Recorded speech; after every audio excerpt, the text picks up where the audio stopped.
Hello viewers, আসসালামু আলাইকুম। আশা করি আপনারা ভালো আছেন। আমি IT vision computer training centre এর পক্ষ থেকে অনলাইন.ইউটিউব চ্যানেলে আপনাদের নিকটে উপস্থিত হতে পেরেছি। এই মুহূর্তে যারা আমাদের এই চ্যানেলকে নিয়মিতভাবে দেখছেন এবং কাছে কিংবা দূর থেকে যারা এই ভিডিওটি দেখছেন তাদের সবাইকে শ্রদ্ধা জানিয়ে আজকে শুরু করতে যাচ্ছি ভিডিওর মূল পর্বটি। তো চলুন কথা না বাড়িয়ে সরাসরি আমরা কম্পিউটার স্ক্রিনে দেখে নিই। তো প্রথমত আমরা এই মাইক্রোসফট ওয়ার্ডে প্রবেশ করার পরে আমরা ইতিপূর্বে সিরিয়াল অনুপাতে নিয়মিতভাবে ভিডিও আপলোড করে এসেছি। আজকে যে বিষয়টি নিয়ে আপনাদের সামনে উপস্থাপন করব সেটি হচ্ছে এই রিভিউ মেনুর অধীনে আমরা বেশ কয়েকটি কাজ আজকে শিখে নিব। যেমন দেখুন যে এই রিভিউর অধীনে স্পেলিং অ্যান্ড গ্রামার রয়েছে। মূলত স্পেলিং অ্যান্ড গ্রামার এটি কিভাবে করতে হয়, যেমন ধরুন যে আমরা যদি তো এই ক্যাট বানান করতে গিয়ে আমি যদি এমন একটি ভুল করে ফেলি তাহলে আমরা কিবোর্ডের স্পেস বা টি ক্লিক দেওয়ার সঙ্গে সঙ্গে কিন্তু এই নিচে লাল আন্ডারলাইনটি আমরা দেখতে পাবো। তো এই ক্ষেত্রে আমরা বুঝতে পারছি যে অবশ্যই এ বানানটি ভুল আছে, কারণ মনে রাখতে হবে যে এটি ইংলিশের নাউন ব্যতীত যে কোনো ওয়ার্ডের ক্ষেত্রে যদি কখনো স্পেস ব্যবহার করার পরে লাল দাগটি চলে আসে তাহলে অবশ্যই আমাদেরকে শিওর থাকতে হবে যে এই বানানটি ভুল আছে।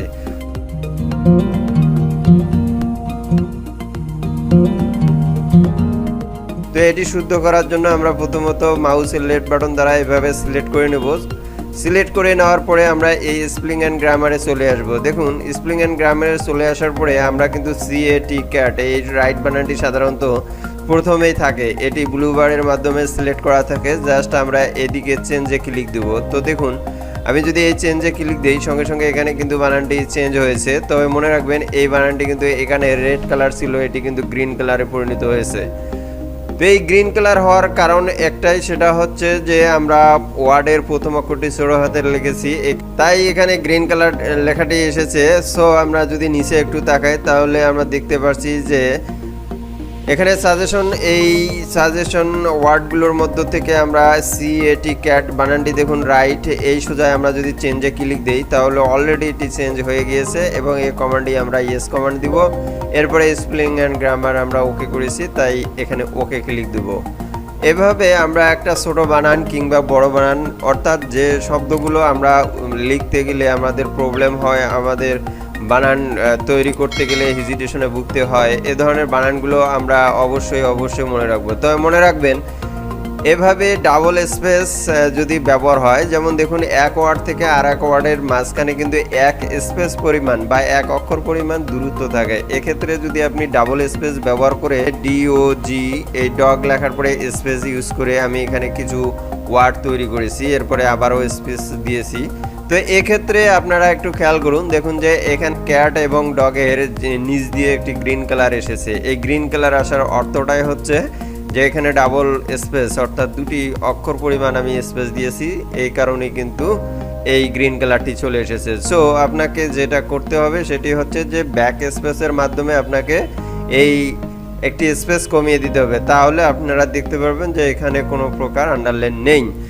আর এখানে যেহেতু আমি একাধিক অক্ষর লিখেছি, যেহেতু এটি ভুল সেহেতু এর নিচে এই দাগ আসাটা স্বাভাবিক। তবে মনে রাখবেন এটা আপনি নাউনের ক্ষেত্রেও কিন্তু যে কোনো ধরনের লাল দাগ অথবা গ্রিন দাগ দেখতে পাবেন, কিন্তু মনে রাখতে হবে যে নাউন এখানে কাউন্টেবল হবে না।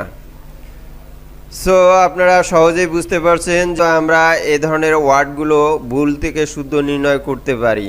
তো আশা করছি আপনারা স্পেলিং অ্যান্ড গ্রামারের ব্যাপারে আপনারা বিষয়টি বুঝেছেন। সো এবার আমি আপনাদেরকে আরেকটি বিষয় অবগত করব।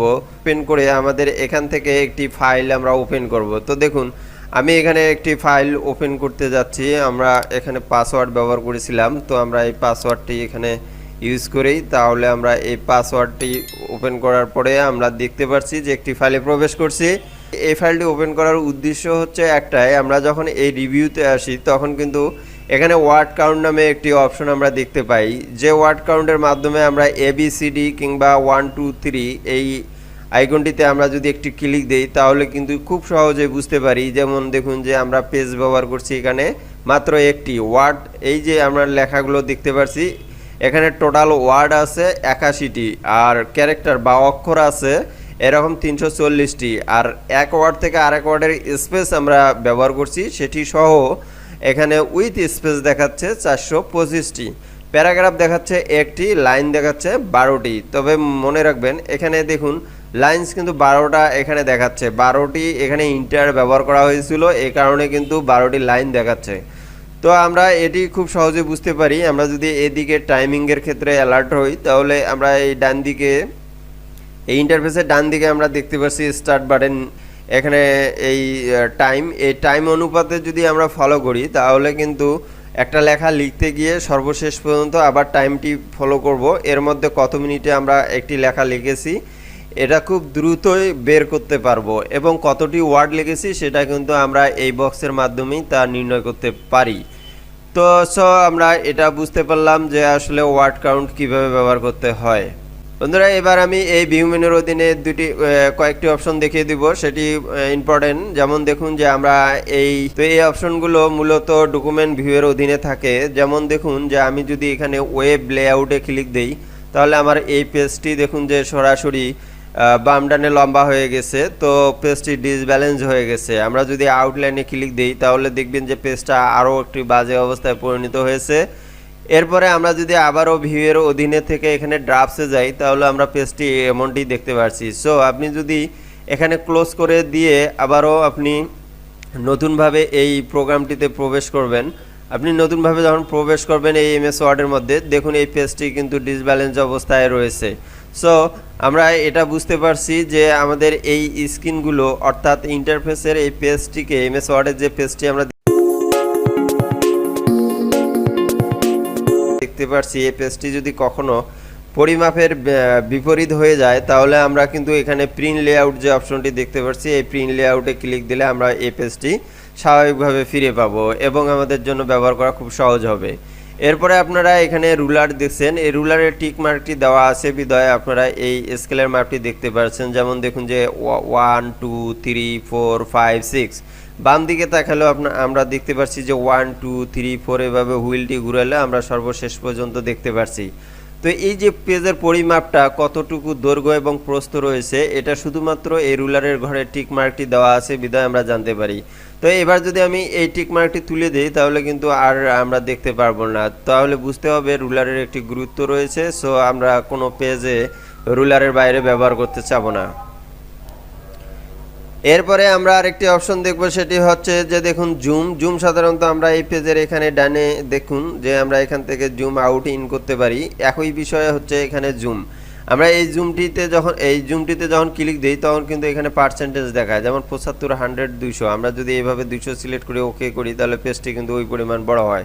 সো এটি সাধারণত আমরা কন্ট্রোল ধরে মাউসের হুইল পয়েন্ট ঘুরালে আমরা এটি ব্যবহার করতে পারি, কিংবা এখানে আমরা ডান দিকে এই পেজ বারের মধ্যে দেখলেও আমরা এটা নির্ণয় করে ঠিক করতে পারি।